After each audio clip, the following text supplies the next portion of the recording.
হযরতে মূসা আলাইহিস সালাতু ওয়াস সালাম ডাক দিলেন, আল্লাহ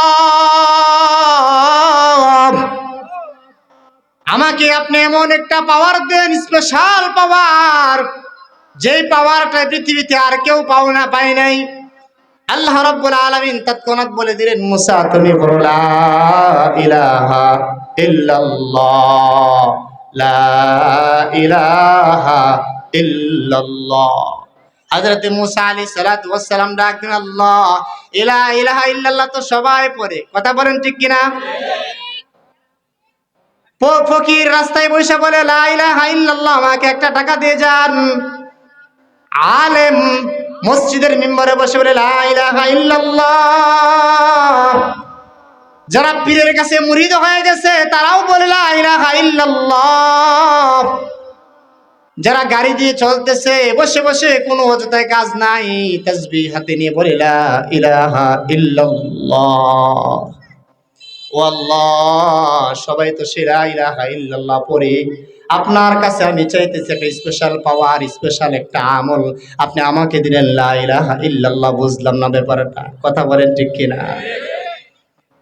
আসলে এই ব্যাপারটা এমন, মুসলমান আল্লাহর গোলাম, আমাদের ব্যাপারটা এমন হয়ে গেছে, লা ইলাহা ইল্লাল্লাহ তো বাপ দাদা পড়েছে, আমরাও পড়তেছি, এই জন্য সে লা ইলাহা ইল্লাল্লাহর কদর নাই, মহব্বত নাই, কথা বলেন ঠিক কিনা?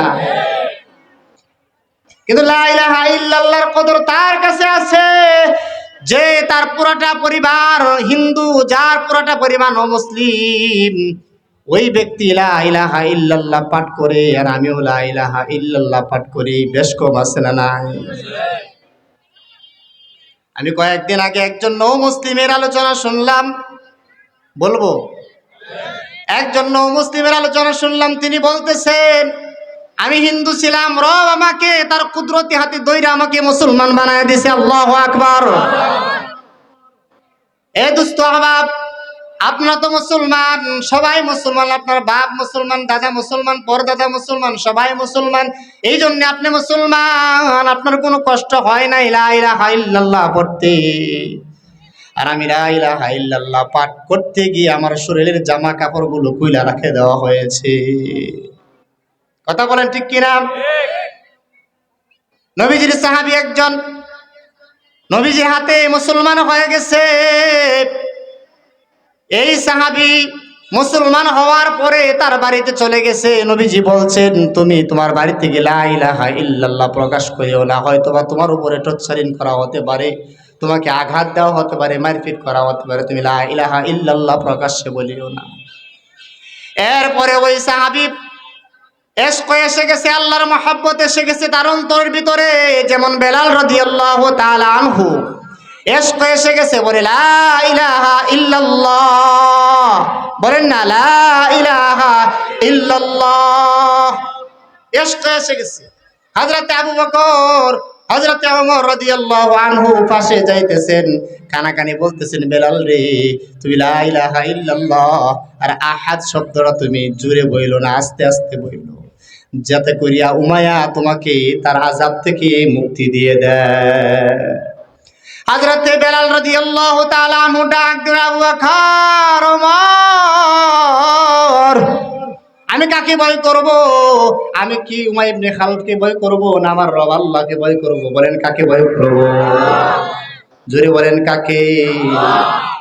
দুনিয়ার মানুষগুলো এখন ভয় করে মানুষকে, কথা বলেন ঠিক কিনা?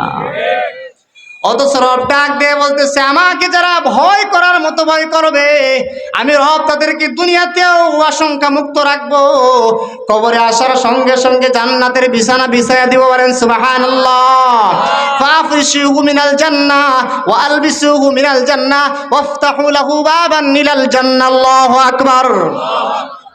রাসূল বলেন, যেই ব্যক্তি দুনিয়াতে আল্লাহকে আল্লাহ বলে স্বীকার করে নিয়েছে, আহাদকে আহাদ বলে স্বীকার করে নিয়েছে, আল্লাহ ডাক দিয়ে বলেন, ওই বান্দা কবরে আসতে দেরি হবে, জান্নাতের বিছানা বিছাতে দেরি হবে না। বলেন সুবহানাল্লাহ। হর গরিদে নেকু তু তৈয়ার হায়, जुना मांगे उससे तू बेजार है, आती ना फी दारे दुनिया ना हसन, آتنا في دار عقبانا حسن يا قياس المستغيثين أدنا لفظ خارا بالعلوم والغنى الله أكبر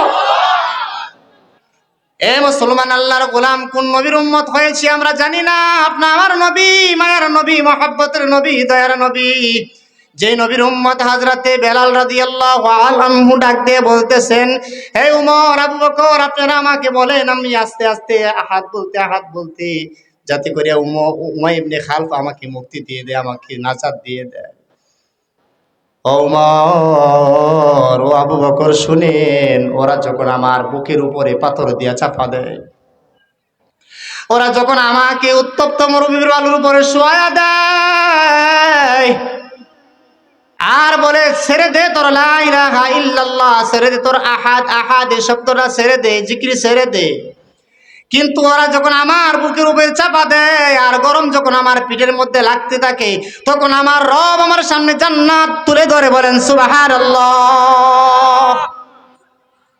আমি কি উমায়ের শাস্তির ভয় ওই সময় করি নাকি যখন রব ডাক দিয়ে বলে হে বেলাল দুনিয়ার থেকে আসতে দেরি হবে জান্নাত দেখো তোমাকে আমি রব দিতে দেরি করবো না বলেন সুবহানাল্লাহ হুরু কিলমা জিতনে নেয়ামত হায় তু সবসে বরকর নেয়ামতে দিদার তু আল্লাহু আকবার এ মুসলমান আল্লাহর গোলাম হযরতে বেলাল রাদিয়াল্লাহু আনহু ডাক দিয়ে বলেন আমার সামনে আমার রব ডাক দিয়ে বলেন এ আমার বেলাল আহাদ থেকে পিছপা হইও না লা ইলাহা ইল্লাল্লাহ থেকে পিছপা হইও না যদি পিছপা হয়ে যাও জান্নাত পাবা না আর আজকে আমাদের সামনে লা ইলাহা ইল্লাল্লাহ নিয়ে কত হুজুর করে আমাদের সামনে লা ইলাহা ইল্লাল্লাহ নিয়ে কত মুরব্বিরা করে আমাদের সামনে কত ভাই লা ইলাহা ইল্লাল্লাহ নিয়ে ঘুরে আমরা সেই লা ইলাহা ইল্লাল্লাহর কদর করি না সেই লা ইলাহা ইল্লাল্লাহর জিকির করি না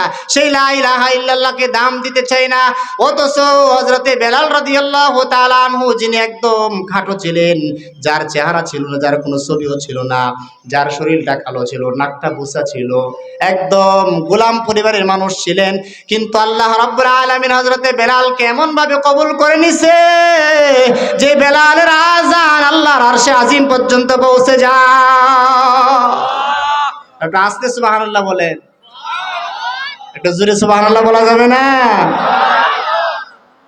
হযরত বেলাল রাদিয়াল্লাহু তাআলা আযান দিলে আল্লাহর আরশে আজিম পর্যন্ত পৌঁছে যাইতো সমস্ত পর্দাগুলো আল্লাহ তাআলা উঠায় দিতেন সুবহানাল্লাহ যেই বেলাল রাদিয়াল্লাহু তাআলা আনহুর পায়ের আওয়াজগুলো আপনি আমার নবী মায়ার নবী দয়ার নবী মুহাম্মদুর রাসূলুল্লাহ সাল্লাল্লাহু আলাইহি ওয়াসাল্লাম মেরাজের রজনীতে গেছেন ওখানে যায় বেলালের পায়ের আওয়াজ পাইছেন তার ঘোড়ার আওয়াজ পাইছেন নবীজি ডাক দিয়ে বলেন ফেরেশতা জিবরাইল আমার বেলালকে আমার সাথে আসলো কি আমার বেলালকে আমার সাথে আসছে হযরত জিবরাইল আলাইহিস সালাতু ওয়াস সালাম ডাক দেন ইয়া রাসূলুল্লাহ ইয়া হাবিবাল্লাহ বেলাল আপনার সাথে আসে নাই বেলালের মহব্বত আপনার দিলের সাথে এসে গেছে রবের সাথে বেলালের মহব্বত হয়ে গেছে যার কারণে রব দয়ার মায়া করিয়া ওই আওয়াজটুকু মেরাজের রজনীতে আল্লাহর আরশে আজিমে পৌঁছে দিয়েছে বলেন সুবহানাল্লাহ এখন ডাক দিয়ে বলে মুসলমান যে হুজুর আমরা কি বেলাল হতে পারবো আমরা কি আবু বকর হতে পারবো উমর হতে পারবো আমি বলি না না না আমরা বেলাল হতে পারবো না উমর হতে পারবো না আবু বকর হতে পারবো না রাদিয়াল্লাহু তাআলা আনহুম আমরা হতে পারবো না কিন্তু আমরা হতে পারবো আব্দুল্লাহ ইবনে মুবারক সুবহানাল্লাহ বলেন আমরা হতে পারবো উজানের কারি ইব্রাহিম বলেন সুবহানাল্লাহ আমরা হতে পারবো চরমনায়ের পীর ফয়জুল করিম দামাত বরকাতুহুম বলেন সুবহানাল্লাহ আমরা হতে পারবো যুগ শ্রেষ্ঠ আল্লাহর ওলি জুড়ে বলেন ঠিক কিনা আমরা সাহাবী হতে পারবো না আমরা তাবি হতে পারবো না কিন্তু আল্লাহর ওলি হতে পারবো কথা বলেন ঠিক কিনা দোস্ত আবাব কি বলবো হযরত আব্দুল্লাহ ইবনে মুবারক রাহমাতুল্লাহি আলাইহি আপনাদের সামনে যে আয়াতে কারিমা আমি তিলাওয়াত করেছি ওই দিকে লক্ষ্য করে আমি সেই আয়াত তেলাওয়াত করেছি আল্লাহ তাআলা সেই আয়াতের মধ্যে চমৎকার করে আলোচনা করেছেন বান্দাদের জন্য আল্লাহ তাআলা বলেন এই দুনিয়ার মানুষেরা যারা ইমানদার ইমান এনেছো তোমাদের কি এখনো সময় হয় না? আলাম ইয়ানি লিল্লাযিনা আমানু, যারা ইমান আনছো তোমাদের কি এখনো সময় আসে নাই? আলাম ইয়ানি লিল্লাযিনা আমানু আন তাখশা কুলুবুহুম লিযিকরিল্লাহ,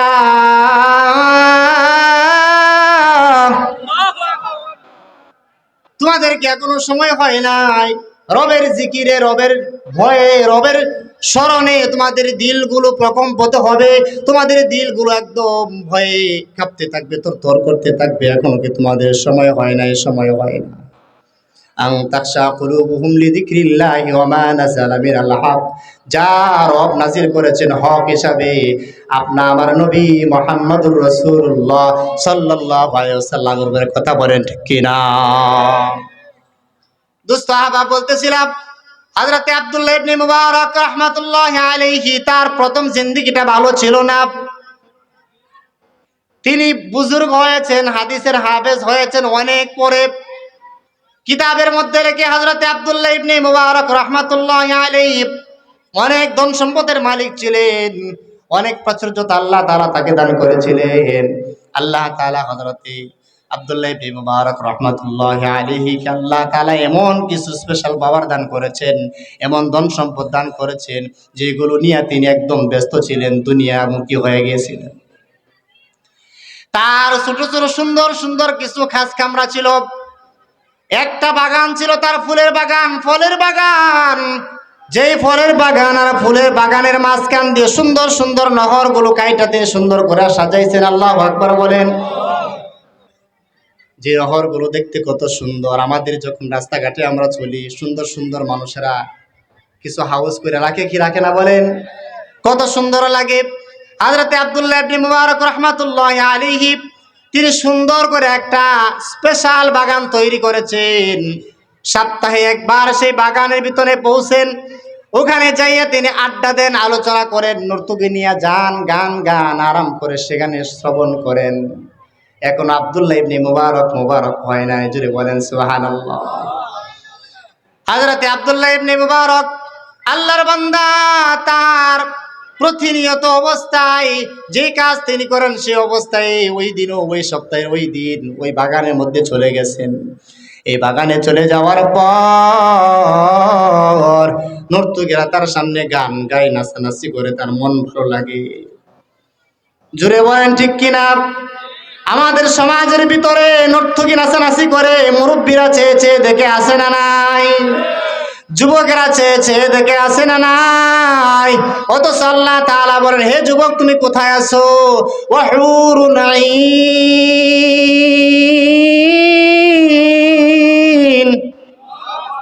আল্লাহ তাআলা বলেন জান্নাতে তোমাকে হুর দেওয়া হবে, ডাগর নয়না। জুড়ে বলেন সুবহানাল্লাহ। জান্নাতের ভিতরে একটা গাছ দেওয়া হবে, যে গাছের পাতাগুলো একটার সঙ্গে আর একটা এরকম যখন অ্যাডজাস্ট হবে বাড়ি খাবে। দুনিয়ার রুনা লাইলার কণ্ঠ, দুনিয়ার এন্ডু কিশোরের কণ্ঠ, আরো যত কণ্ঠ আছে সব কণ্ঠ মিলাইলেও ওই গাছের পাতার আওয়াজের সমান হবে না। বলেন সুবহানাল্লাহ। আরো জোরে বলেন সুবহানাল্লাহ।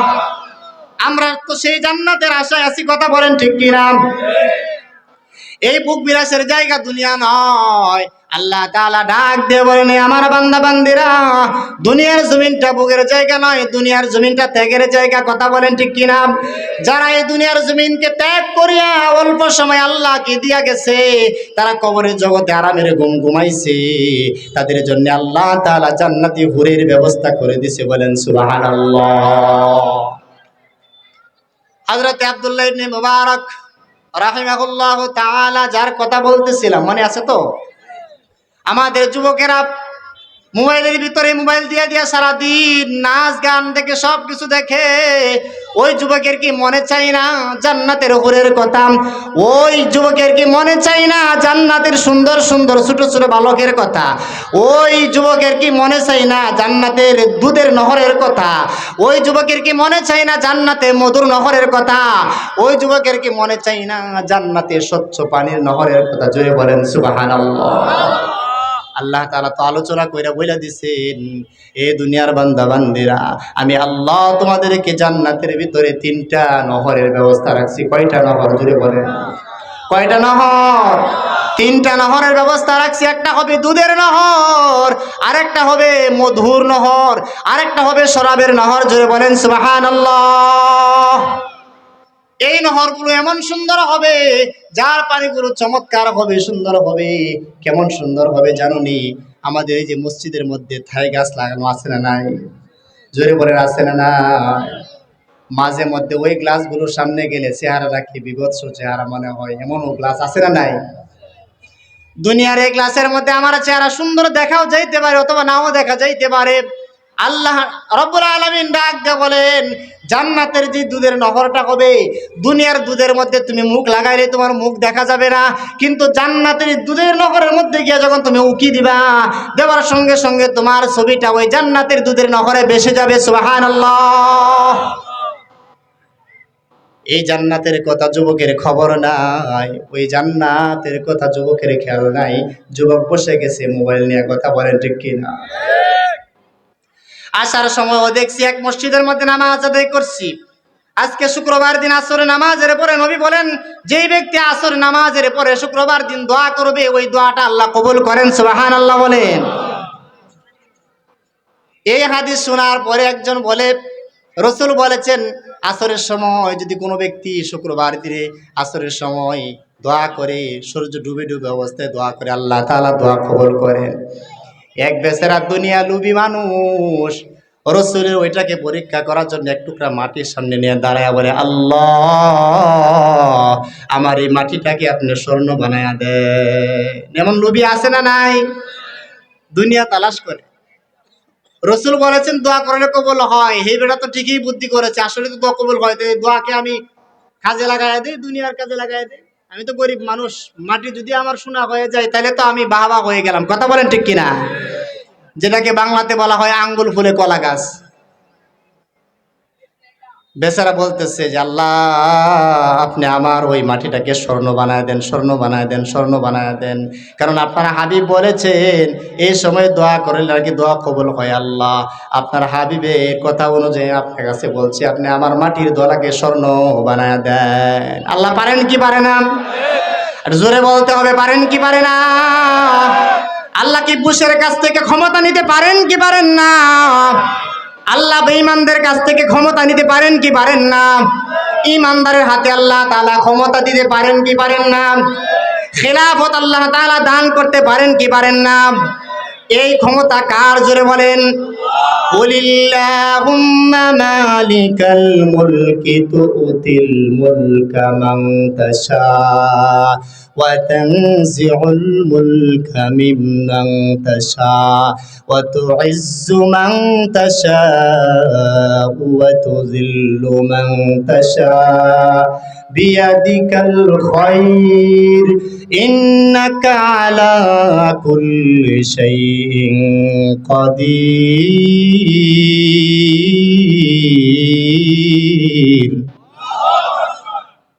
ক্ষমতা দেন কে? জোরে বলতে হবে, ক্ষমতা দেন কে?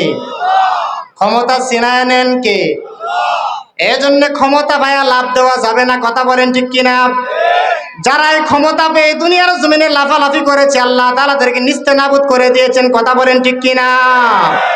ফেরাউনের মতো ক্ষমতাধর এই পৃথিবীর বুকে আর কেউ ছিল না। যেই ফেরাউনের কথায় নীল নদের পানি চলতো, উঠতো, বসতো। কথা বলেন ঠিক কিনা? আর আল্লাহ এমন ক্ষমতার মালিক, যেই মালিক ওই ফেরাউনকে ওই নীল নদের মধ্যে সুবায়া মাইরা ফেলাইছে। কথা বলেন ঠিক কিনা?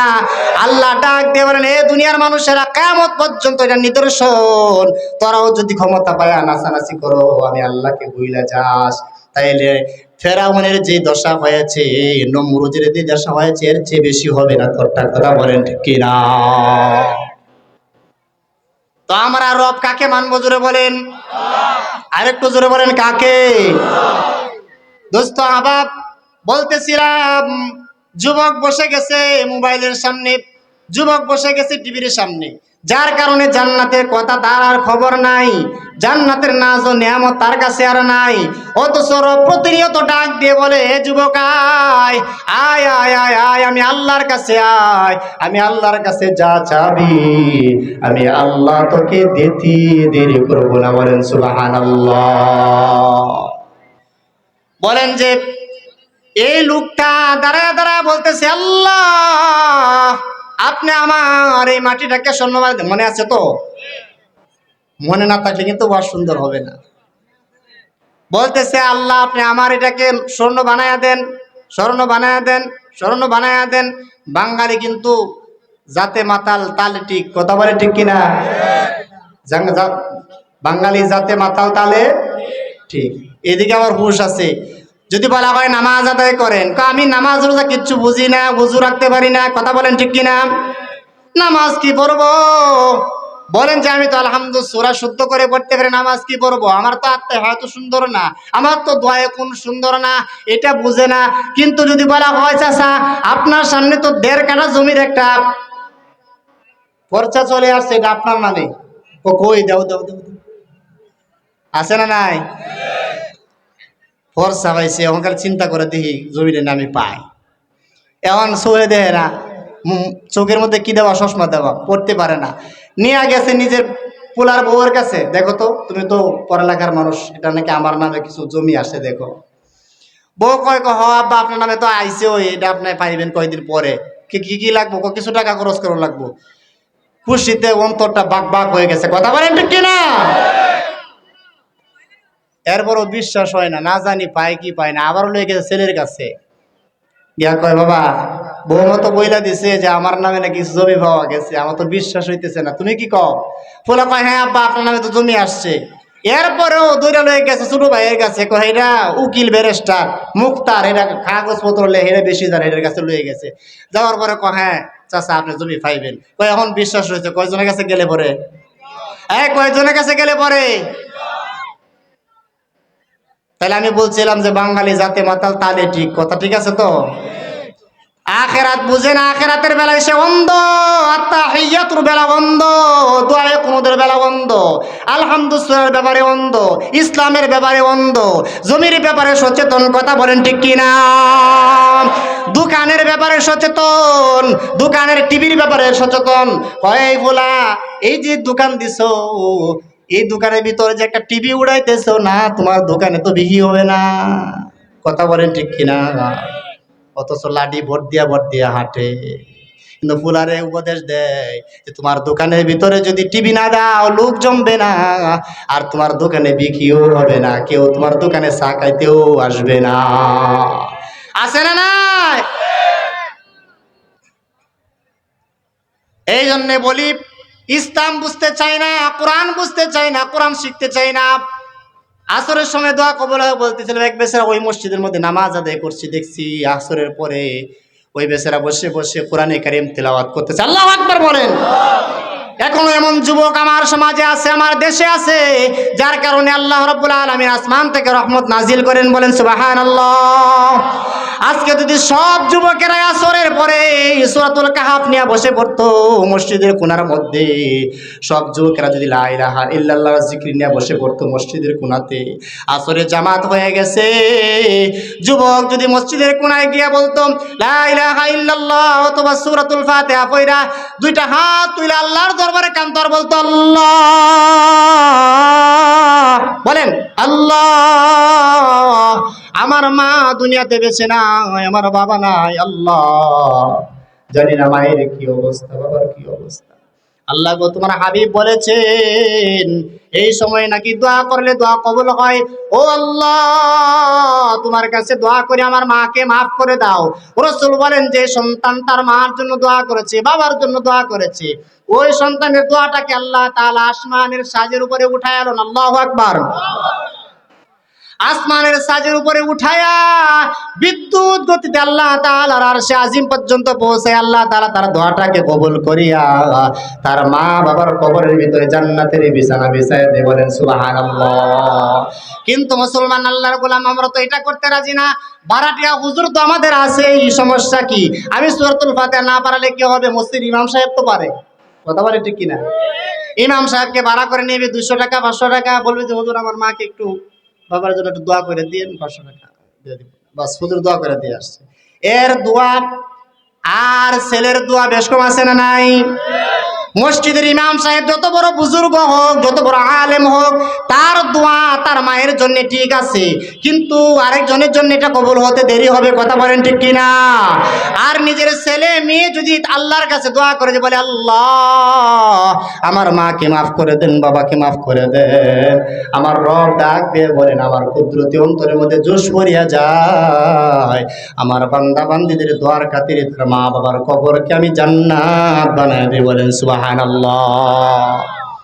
এই যুবক এখন কোরআন পড়ে না, এই যুবক এখন হাদিস পড়ে না, এই যুবক এখন আছে মদ নিয়ে ব্যস্ত। কথা বলেন ঠিক কিনা? এই যুবক এখন আছে সিনেমা নিয়ে ব্যস্ত, এই যুবক এখন আছে বাটপারি নিয়ে ব্যস্ত। কথা বলেন ঠিক কিনা?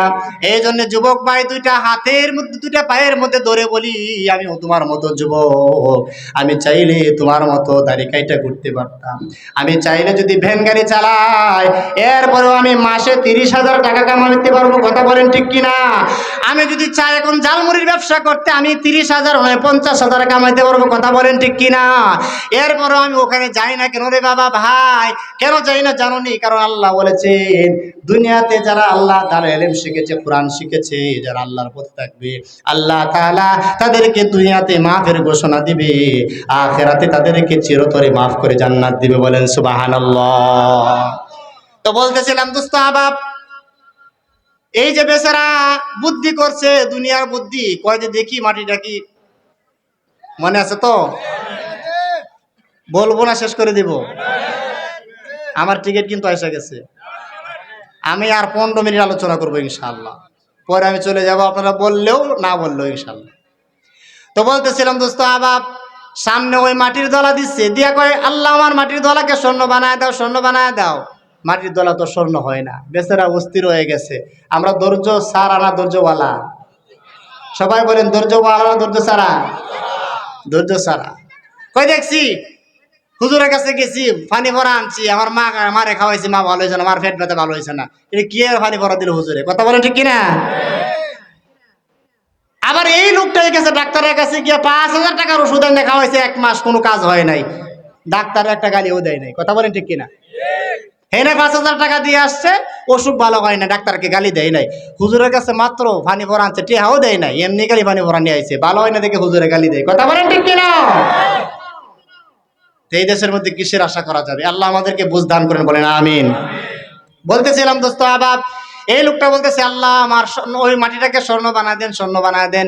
আসরের সময় শেষ হয়ে মাগরিবের সময় হয়ে যাইতেছে, ধৈর্যহারা হয়ে গেছে, ধৈর্যহারা হয়ে গেছে, ধৈর্যহারা হইয়া ডাক দিয়ে বলে, আল্লাহ বুঝা ফেলাইছি, তুমি মনে হয় আমার ওই মাটির দলাকে স্বর্ণ বানায়া দিবা না, যদি নাই বানায়া দাও তাহলে পাথর বানায়া দাও। কি বানায়া দাও? সঙ্গে সঙ্গে পাথর হয়ে গেছে। নাউজুবিল্লাহ বলেন। পাথর হয়ে গেছে, কারণ ওই সময়টাই ছিল দোয়া কবুলের সময়। আর একটু সবরের সাথে যদি বলতো, আল্লাহ আপনি আমার ওই মাটিটাকে আপনি বানায় দেন স্বর্ণ, কারণ একটা সময় তো আছে দোয়া কবুলের। কি বলেন ঠিক কিনা? তাইলে সে ধৈর্যের সাথে যদি ওই পর্যন্ত যাইতে পারতো, তাইলেই সে কামিয়াবি হয়ে যাইতো, স্বর্ণ নিয়াই বাড়িতে যাইতো। বলেন সুবহানাল্লাহ। এই জন্য দোস্ত আহবাব, এই মজলিসে আসছেন, স্মরণের মজলিস, এই মজলিস থেকে কিছু নিতে হলে মজলিসের শেষ পর্যন্ত থাকতে হবে। কথা বলেন ঠিক কিনা? ও ধৈর্য হয়ে যদি চলে যান, বাড়িতে চলে যান, তাহলে কিন্তু পাবেন না। আর যদি সবার সাথে বসে থাকেন, শেষ পর্যন্ত থাকেন, আলোচনা শুনেন, সকালবেলা ওইটা ফজরের নামাজে শরীক হওয়ার মন চাবে, ফজরের সময় নামাজ আদায় করার মন চাবে, মনটা একটু পরিবর্তন হবে। কথা বলেন ঠিক কিনা? আমি বলতেছিলাম, আব্দুল্লাহ ইবনে মুবারক রাহমাতুল্লাহ আলাইহি মনে আছে তো? হযরত আব্দুল্লাহ ইবনে মুবারক রাহমাতুল্লাহি আলাইহি নর্তকী নিয়ে নাচানাচি করতেছে, গান শুনতেছে। এখনো তিনি আব্দুল্লাহ ইবনে মুবারক রাহমাতুল্লাহি আলাইহি এখন হাফেজ হন নাই, আলেম হন নাই। ওই সময় তিনি নাচানাচি করতেছেন। এমন সময় নাচতে নাচতে, গান গাইতে গাইতে গাইতে গাইতে শরীরের মধ্যে একটু ক্লান্তি এসে গেছে, তিনি ঘুমায় গেছেন। এমন সময় নর্তকীরা সবাই চলে গেছে, কারণ বসরে ডাক দিলে সমস্যা না, বসে যদি ডাক দেয়, বস রাগান্বিত হয়ে উপায় আসেনি, চাকরি ক্যান্সেল হয়ে যাব। ডাক না দেওয়া সবাই চলে গেছে। বস তো উঠছে, উঠে থেকে নর্তকীও নাই, নাচানাচিও নাই, কেউ নাই, সবাই চলে গেছে। তার সামনে শুধু একটা বেহেলা পরে আছে, ওই যে টুন টুন টুন আছে না নাই? তাও তো কিছু ফির বাইরে হচ্ছে টুন টুন করে জান্নাতে চলে যাবো, এর নামাজ রোজার দরকার নাই। কথা বলেন ঠিক কিনা? ওইদিকে গেলে ওয়াজ লম্বা হবে, আমি ওইদিকে যাচ্ছি না, আমি আমার কথার উপরে রইতেছি। হযরত আব্দুল্লাহ ইবনে মুবারক রাহমাতুল্লাহ আলাইহি বলেন, আমি ঘুম থেকে উঠে দেখি সবাই চলে গেছে, আমার সামনে শুধু আমার বেহেলাটা, যেটা দিয়ে আমি গান গাইতাম, যেটা দিয়ে আমার নর্তকীরা গান গাইতো, ওইটা পরে আছে। আমি ওইটাকে ধরতে যাব, এমন করে ধরতে যাব, ওই বেলাটার ভিতর থেকে আওয়াজ আসছে, ওই আয়াত, যে আয়াতটা আপনাদের সামনে তেলাওয়াত করছি, আলাম ইয়ানি লিল্লাযীনা আমানু আন তাখশা কুলুবুহুম লিযিকরিল্লাহ।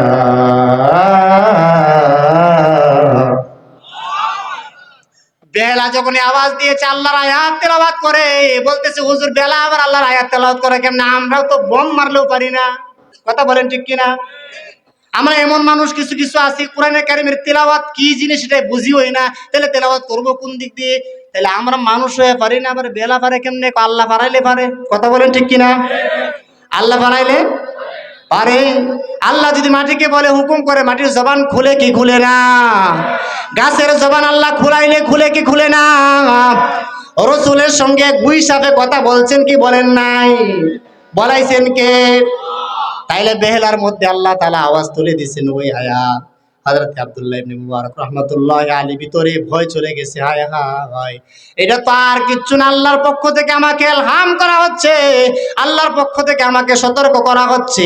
আমি মুমিন, একজন ঈমানদার মানুষ, আমার তো এই কাজগুলো করা সাজে না। আমি যে কাজগুলো করছি, এই কাজগুলো আমার জন্য অনেক অন্যায় হয়ে গেছে, আমি ভুল করে ফেলেছি। হযরত আব্দুল্লাহ ইবনে মুবারক রাহমাতুল্লাহি আলাইহি সবাইকে ডাকাইছেন, সব নর্তকীদেরকে ডাকাইছেন, সব প্রজাদেরকে ডাকাইছেন। ডাকেন বয়ানের মাঝে মাঝে বলতেছেন লা ইলাহা ইল্লাল্লাহ, জোরে কোন না, লা ইলাহা ইল্লাল্লাহ। হযরতকে জিজ্ঞাসা করা হয়েছে যে হযরত আপনি তো কোরআনের দরজ দেন, হাদিসের দরজ দিতেছেন, মাঝে মাঝে লা ইলাহা ইল্লাল্লাহ না পড়লেও তো হয়, আপনি এই আমলটা করেন কেন? হযরত উত্তর দিচ্ছেন যে আমি যে হাদিস পড়াইতেছি, এই হাদিস পড়াইলেই আল্লাহ আমাকে মাফ করে দেবে, কোথাও নাই। কি বলেন? কোরআনের কোথাও লেখা আছে হাদিস পড়লে, হাদিস পড়াইলে আল্লাহ তাকে মরলে জান্নাত দিবে? কিন্তু আমরা আশাবাদী, যেহেতু নেক আমল, নেক কাজ, আল্লাহ জান্নাত দিয়েও দিতে পারেন। বলেন সুবহানাল্লাহ। কোরআনের তাফসীর করছে, করাইতেছে, পড়াইতেছে, এই মুহূর্তে তার মৃত্যু হয়ে গেছে, এমন কোনো গ্যারান্টি আছে সে জান্নাতে চলে যাবে?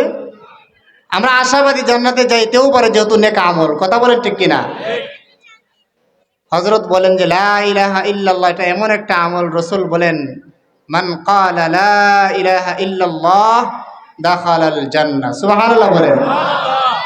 যে ব্যক্তি লা ইলাহা ইল্লাল্লাহ পড়লো, সে জান্নাতে চলে গেল। সুবহানাল্লাহ। নবীজির একজন সাহাবী নবীজির দরবারে আয়েশা একজন ইহুদির ব্যাপারে নালিশ করেছে, ইয়া রাসূলুল্লাহ, ইয়া হাবিবাল্লাহ, সে তো দ্বীন মানে না, ইসলাম মানে না, কোরআন মানে না, তাকে কিভাবে দ্বীন মানানো যায়, কোরআন মানানো যায়, ইসলাম মানানো যায়? নবীজি বললেন তাকে আমার কাছে নিয়ে আসো। এই লোকটাকে নবীজির কাছে নিয়ে আসা হলো। নবীজি, আপনি আমার নবী, মহব্বতের নবী, দু জাহানের বাদশাহ, সরকারে দো আলাম জনাবি মুহাম্মদুর রাসূলুল্লাহ সাল্লাল্লাহু আলাইহি ওয়াসাল্লাম বলতেছেন, ও ভাই, লা ইলাহা ইল্লাল্লাহ পড়তে তোমার সমস্যাটা কোথায়? বলো না লা ইলাহা ইল্লাল্লাহ মুহাম্মাদুর রাসূলুল্লাহ। ইহুদি ডাক দেন, ইয়া রাসূলুল্লাহ, আপনার কাছে আমার প্রশ্ন, আমি যত অন্যায় করেছি, যত অপরাধ করেছি, অথবা যারা মূর্তিকে পূজা করে, যারা দেবদেবীর সেবা করে, দেবদেবীকে সেজদা দেয়, এবং আমি যে গায়রুল্লাহর পূজা করি, আমি যে আল্লাহর পূজা করি না, আল্লাহর ইবাদত করি না, আমি যদি আপনার জবানের সাথে জবান রেখে বলি লা ইলাহা ইল্লাল্লাহ, তাইলে কি রব আমাকে মাফ করে দিবেন কিনা? নবীজি ডাক দিয়ে বলতেছেন, আল ইসলামু ইয়াহদিমু মা কানা ক্বাবলা। সুবহানাল্লাহ বলেন। নবীজি ডাক দিয়ে বলেন, এ বেটা পড়ো লা ইলাহা ইল্লাল্লাহ, পড়তে দেরি হবে, তোমার পিছনের গুনাহ খাতাগুলো রব মাফ করতে দেরি হবে না। সুবহানাল্লাহ। সে লা ইলাহা ইল্লাল্লাহর মর্যাদা আমাদের কাছে নাই, সে লা ইলাহা ইল্লাল্লাহর দাম আমাদের কাছে নাই। অথচ লা ইলাহা ইল্লাল্লাহ এমন এক জিনিস, যে ব্যক্তি লা ইলাহা ইল্লাল্লাহ পাঠ করেছে আখির ইখলাসের সাথে, রব বলেন সে যেন জান্নাতের বাসিন্দা হয়ে গেছে। বলেন সুবহানাল্লাহ।